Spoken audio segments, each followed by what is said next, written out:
If this goes on, don't panic. Bringing hope to the world through speculative fiction.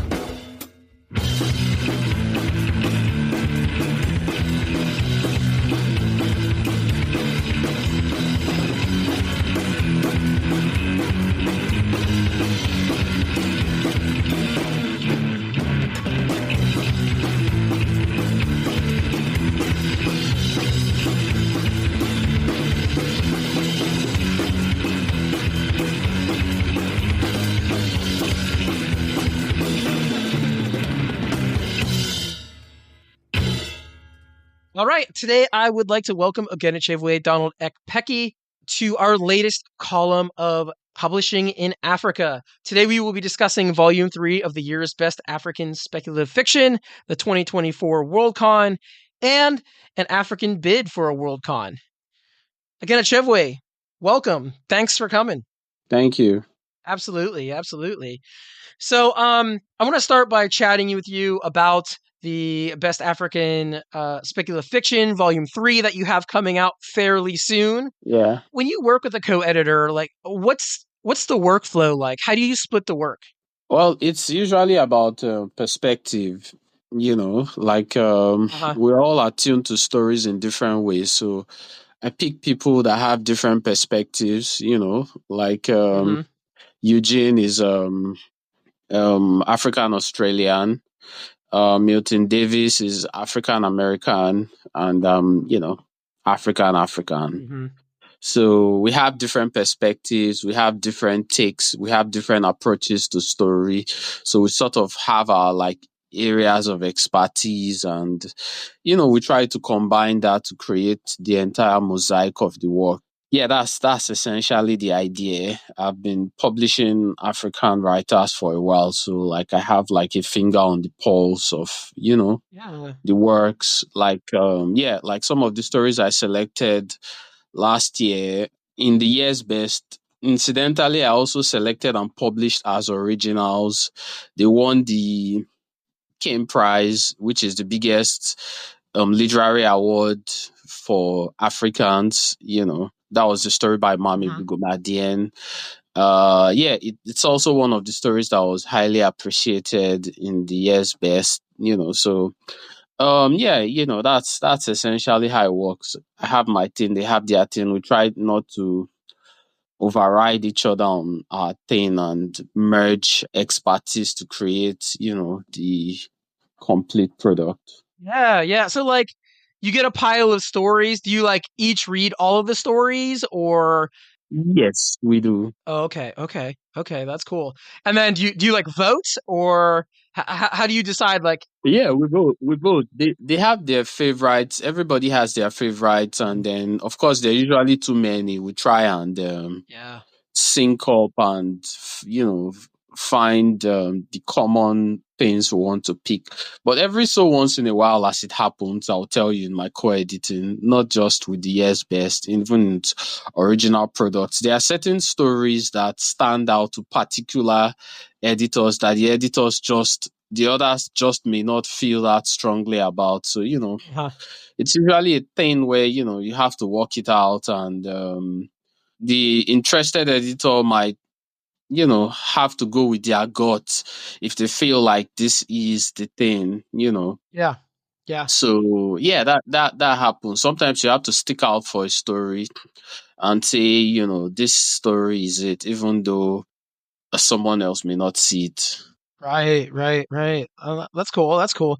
So you started touching on something else I wanted to bring up. You said you've been doing this for a while now. I'm really curious, over the course of your career now, putting these three together, what are some trends that you're noticing in African speculative fiction, and how are things changing over the years? Okay. First of all, there's a whole new crop of African writers springing up every year, right? Like new generations of writers, so speculative fiction, or I should say SFF, for those that identify as that. It's more SFF on the continent because speculative fiction is much broader, is more robust. There's more experimentation, there are more styles, there are more, there's more of that. I'm seeing more writing that is impressive, I think one of the guys on the Yes Best Volume 3 won the Locus Award, for last year. I think that would be the first time an African, apart from me, is winning the Locus Award. So yeah, like I said, there's more experimentation, there's more daring, there's more visibility, Yeah. for African SFF writers. That's what I think. Okay. That's awesome. That's awesome. So you've done quite a few anthologies. If you include the best African speculative fiction anthologies and your man, my mouth does not want to cooperate. Pantheology. What, pantheology, anthology, man, that's killing me. It rhymes. Yeah, I know. If you include those anthologies too, and Dominion and the nonfiction anthology that you put out a couple of years ago. Yeah, Bridging Worlds. Yeah.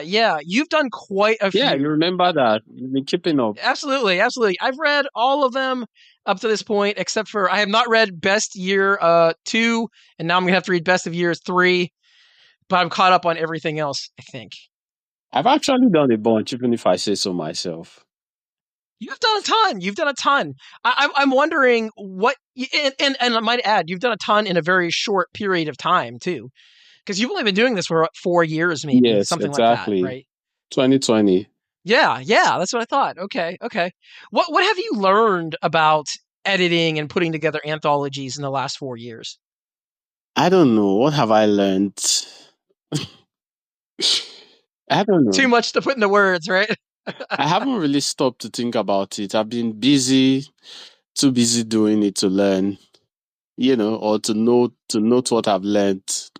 I don't know. Maybe someday I'll take stock of everything, and write a non-fiction piece about it. Or I might stop and take stock of everything and do a non-fiction piece about, everything. But right now I'm just very busy rushing through the whole thing, and I'm not really stopping to take stock. Right. It's kind of like in my last anthology, I think in the review, even on Locus, I think it's been mentioned in all of them, the last two. Where's the introduction? Somebody wants me to talk about the work, about the editing, about the book, what it means, But the thing with coming from a place like I do, like I'm coming from, and trying to create something like this, is that it takes a whole lot out of you, Absolutely. There's not always really time to like stop and take stock and do it's kind of like this rapper said, I can't live and hold the camera. Someone's got to take this, Right. Earlier, I asked you, what has been changing in the stories in Africa, as you've done all these anthologies. I'm kind of curious, what has changed in the business of publishing in these last 3 or 4 years? Has anything changed, or have things been coming along? What's that look like? I don't know. We're producing a lot of dexterous short fiction. Mm-hmm. Our short fiction is really getting into spaces. But for longer fiction, I find that it's pretty much still the same thing. The people with MFAs, the people who are diasporans, the people who have, access to the wider world are getting to make stuff happen. They're getting to put out books and have their works out there. I wouldn't really say that in the area of long fiction, a whole lot has changed, especially with the speculative, with science fiction, fantasy, SFF. So, but yeah, hopefully, we keep going at it, and That's interesting. We'll see how that goes. That's definitely interesting to hear. I mean, I know in the diaspora, I've been seeing a lot more. Like we were talking about Eugene Bacon. I see her name pop up all the time everywhere. Yeah. Nuzo Ono, she was honored at the StokerCon a couple of years ago, right? Yeah. I love that the short fiction is starting to get out there, and I love that the short fiction editors are starting to look to places like, Nigeria and all the places that all of these folks are coming from, you know what I mean? Because there's just so much stuff out there now. Yeah. I'm really interested to see if that's going to change with long fiction here in the next maybe 5 years or so, if that's going to catch up. I feel like a lot of writers' careers, right, kind of start short fiction, you know what I mean? And then they kind of develop into the longer fiction a lot of times, not everyone, of course. I'm wondering if that's kind of how the development of African fiction will go. So I don't know. I'm just like hypothesizing here, talking out of my ass, and Yeah, wondering. I think that would be interesting, really, to see happen. Yeah, we can hope. Yeah, yeah, definitely, definitely. Let's move on a little bit. I know you want to talk a little bit about WorldCon. Let's start by talking about the African bid for a WorldCon. You had mentioned that to me the other day. What's going on with that? They eventually moved it to Rwanda, which has no issues with LGBTQ. Okay, So yeah, that's where it's at currently. interesting, interesting. Do you think that there's any chance that they'll win? I mean, there's always a chance, but I'll be honest with you, it's not a very high one because people are not receptive to it. Right.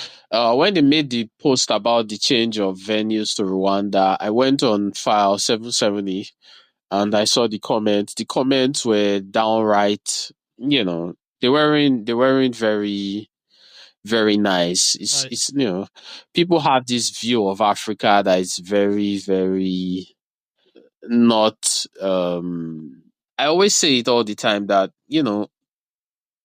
Africa is not a perfect place. Sure. Rwanda is not a perfect place. It has its issues, but nowhere is perfect either. The West isn't perfect. I No. mean, we're talking about it. We talk about it all the time that while coming to the US, I was Yeah. detained, I was incarcerated, I was, subjected to a whole lot. And yeah, some people would argue it's not all parts of the US, but the fact is that was in the liberal state, Mm-hmm. right? It was in yeah, San Francisco. California. Yeah, Yeah. it was in California. Yeah, so if that can happen in California, I mean, come on. So I think people really need to just stop expecting too much and more from Africans and Africa than they would from the rest of the world. There's a subtle racism in it, Yeah. and a lot of Africans are also not exempt from this because we tend to internalize, right, our own marginalization, Mm-hmm. right? It's like what they say: if you say a lie long enough, it becomes the truth. Yeah. And sometimes the people the lie is told about start to believe it, that they're so flawed, they're so bad, they don't deserve anything, they don't deserve to grow through things, which is not true.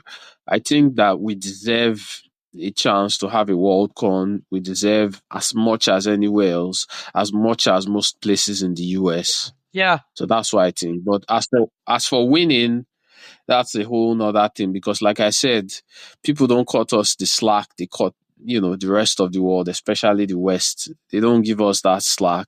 They don't give us that, So, yeah. Absolutely. No, I 100% agree with you. Two things I want to mention really quick. First, I can totally understand the internalization of the marginalization, if you will. Yeah, it rhymes again. Again, yes. We keep dropping them. I know, right? I know. Stay tuned for the mixtape. Yes, yes, exactly. Yeah, we're starting a hip hop group over here. Yeah. As a neurodivergent person in a neurotypical world, I can totally get that. I mean, I literally have generalized anxiety disorder from internalizing Yeah. marginalization. You know what I mean? Like, I know I have this. I've been Yeah. diagnosed with it. You know what I mean? Yeah.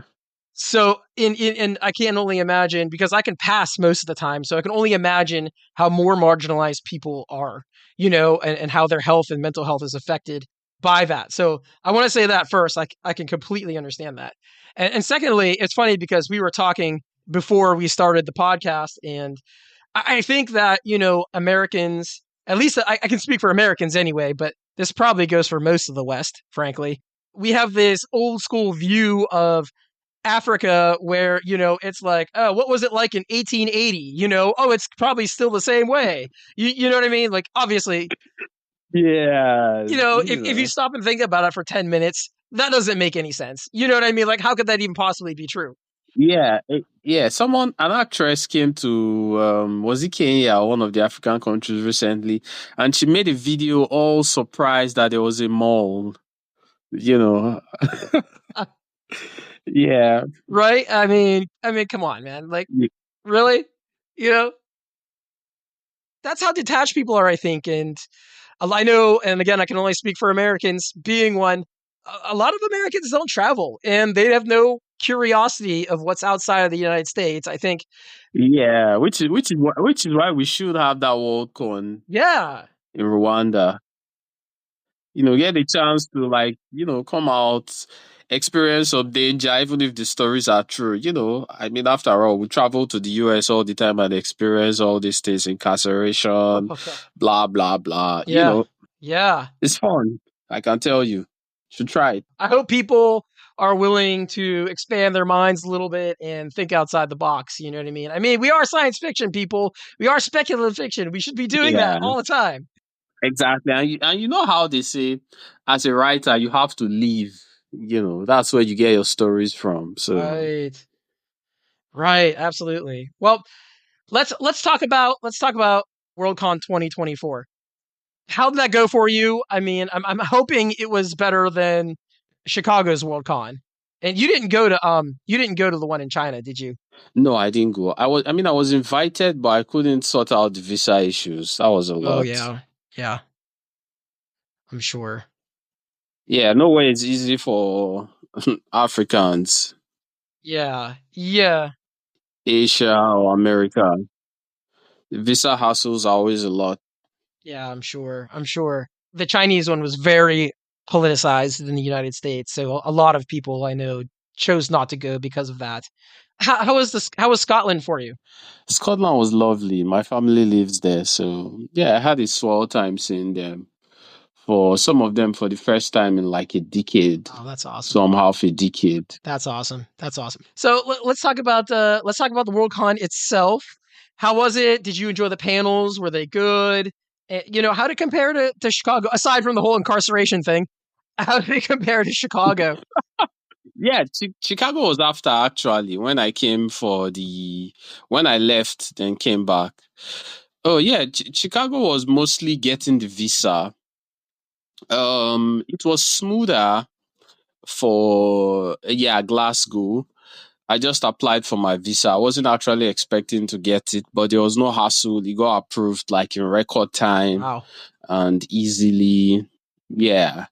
I got through the border also pretty easily through the checks. Yeah, it was a lot more hassle free, but I don't know.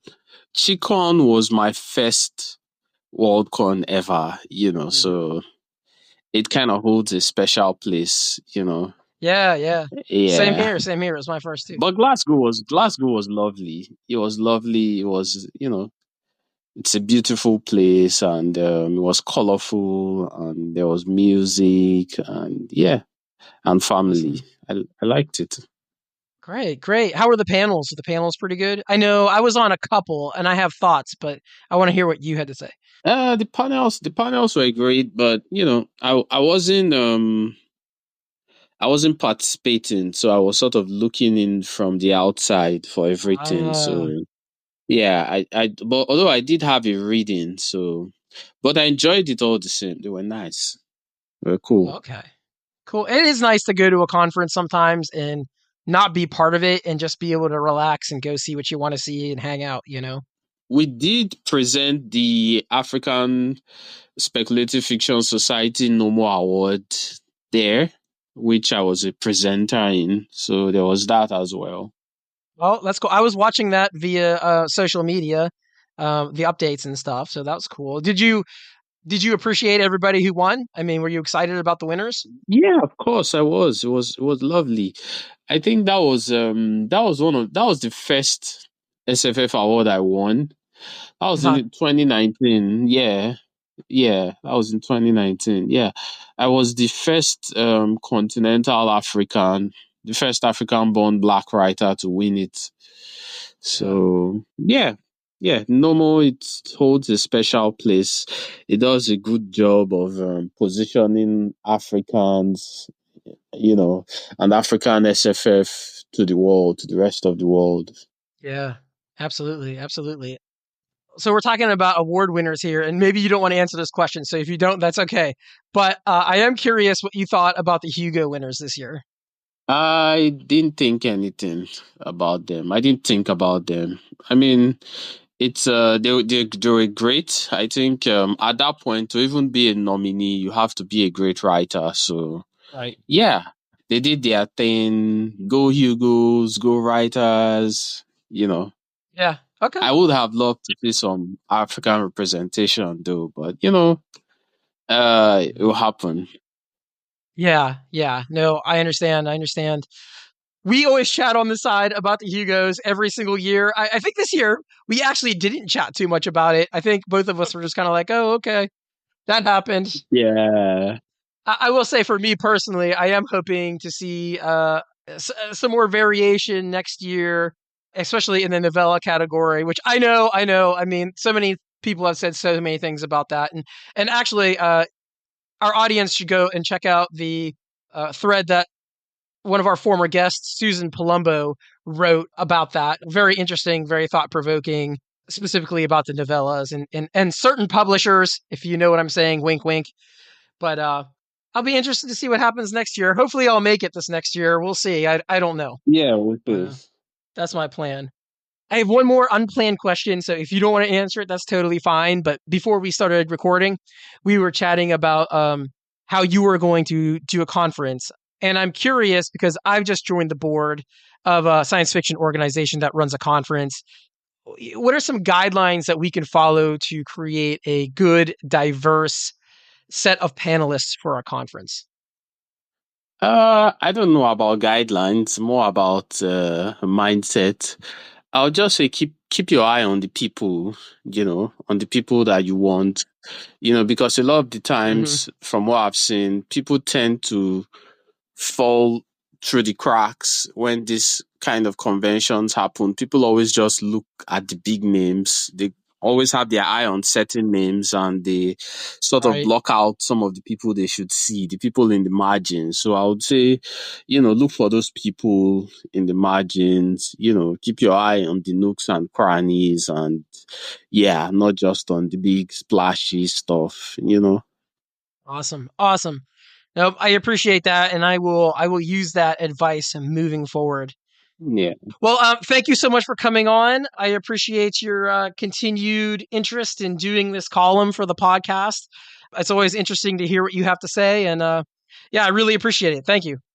Yeah, no problem. No problem. Let's do this again sometime.